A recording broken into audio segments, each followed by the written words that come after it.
Anti-government and anti-hijab protests in Iran have largely been led by women, bringing some to draw parallels to the country's revolution in the late 1970s. That's right. Women were the driving force then and now. The nearly 5-week-long uprising we're seeing now was triggered by the death of 22-year-old Mahsa Amini. She died last month while in custody of the country's so-called morality police. Let's bring in Caroline Modarressy-Tehrani. She is an Emmy-nominated journalist with family in Iran. Her grandfather was once imprisoned by the government there for his political views. Caroline, thank you so much for joining us. It's great having someone with, your background here with us to talk about this.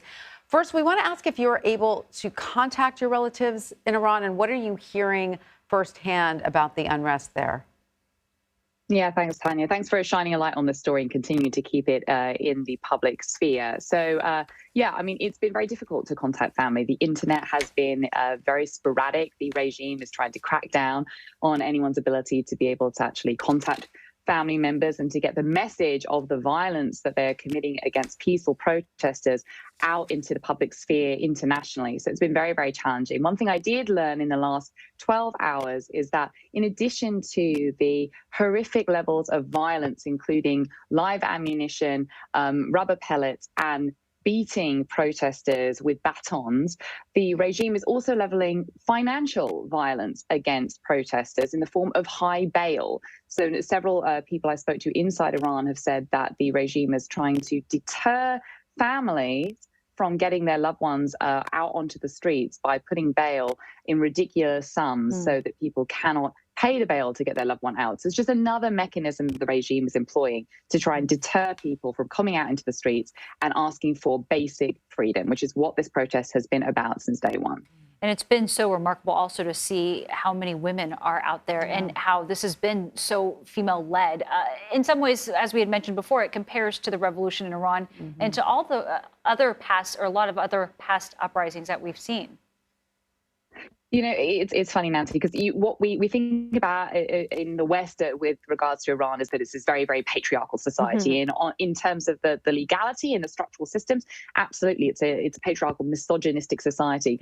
But women are the heartbeat of Iran. You ask anyone, it is, we've seen, and there's a remarkable image that we saw with a mother taking her son, this is just the last week, taking her son from the front lines, marching him off the front lines of the regime security forces and telling him, you come home with me. We're not doing this. We're not going to be part of, our family's not going to be part of this suppression of the Iranian people. So women have always been the heartbeat of Iran. And I think what you're seeing is a real sort of culmination of decades of injustice, systemic violence in the form of oppressive laws. There is no such thing as equality in Iran. Women are not equal when it comes to divorce, when it comes to the labor market, when it comes to schooling.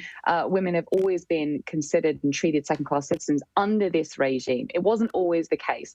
And I think that what women are asking for and what we're seeing now in a collective way started out with women. What we're now seeing in a much more of substrata of society is a unified call for the downfall of this regime, which has been in power for 43 years. Well, Caroline, as those protests increase, as you just outlined, and they move from just being women to a larger strata of Iranian society, has there been any sign that the regime is, responding? We do know that the Iranian president has recently accused the U.S. of destabilization, of having a hand in these protests. First of all, do you believe that American policy has at all influenced the uprising? And secondly, are there signs that the regime is listening? I mean, Tanya, being real here, I mean, the line that the Islamic Republic has had for the last 43 years is that it's constant U.S. meddling that is leading to any kind of social uprising. Right. So let's be real about that. Right. I do want to, make one thing clear, though. This is very much an Iranian-led, internal Iranian-led uprising.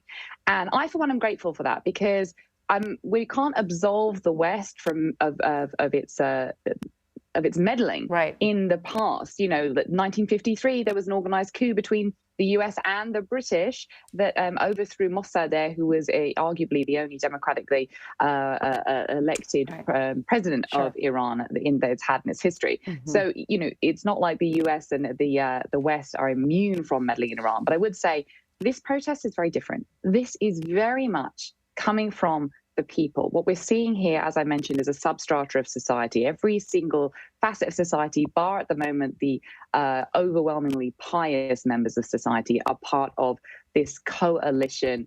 We're seeing a cross-section of people, regardless of age, regardless of gender, regardless of class. We saw oil workers joining the protest this week. They were integral in the acceleration of the downfall of the Shah in 1979. So that was a big, big turning point. Where this all leads, though, I really feel like it's foolish to sort of speculate. We've not seen anything like this before. It's very hard to know where this is going to go. Without more international pressure and condemnation, I would say, though, on the Iranian regime to stop the violence, there are not going to be the ability for the people to be able to wrestle control and actually be able to implement their own self-determined, democratically elected systems and governance. So I really would say one of the things that I'm hearing on the ground and that human rights activists are calling for is that the United Nations issues a strong resolution over the state's continued violence against protesters. And I just want to add on that very quickly. Amnesty International just issued a report this week. 144 protesters confirmed dead. 23 of those were children. 23 were children. Wow. 3 girls were beaten to death, and boys were killed with live ammunition. This is a fight for the country's life. My goodness. Just staggering to hear about that. And also, Caroline, I want to ask you about this. You wrote an opinion piece here for the Daily Beast. You talk about your experiences living in Iran as a child. What can you tell us about that time? And I also want to ask you, what are your hopes for the women, the girls living there now?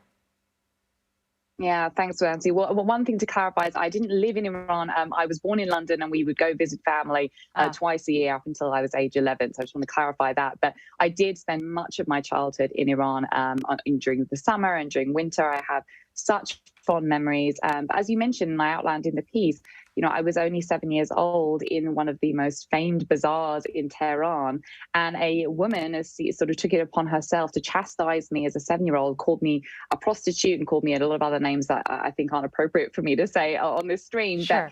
But, you know, I was 7 years old, and that sort of internalized misogyny perpetuated by another woman. And that just shows sort of like when we're talking about injustices here, these are systemic. This is sort of like culturally in the facets of the country. And really, it wasn't always like this. You know, it certainly wasn't pre-1979. There were always religious people. And I have to also just add, for anyone who might be sort of confused by this isn't a revolt against Islam. This isn't about Islam. We've seen women in hijab. We've seen devout people also decry these this violence from the regime against these protesters. Right. This isn't about Islam. This is about fundamental rights. My hopes going forward, I don't even dare articulate them, to be honest, because it feels so early. What I would say is that I think that we hope that this regime will be over, because it's been an unjust regime. It's been oppressing women for the last 43 years. And it's not just me saying this as someone in the diaspora. Listen to the people on the streets of Iran, all provinces of Iran. Listen to what they're saying. They're not saying death to America. You know, we hear that chant here in the West. They're not saying that. They're calling for the death of the dictator. They're calling for the downfall of the regime. I think it's time to give the people what they want. That's incredible. Thank you very much for joining us, Caroline Modarressy-Tehrani. Your insight is incredibly good, and we're so grateful for your time. We really appreciate it. Thank you.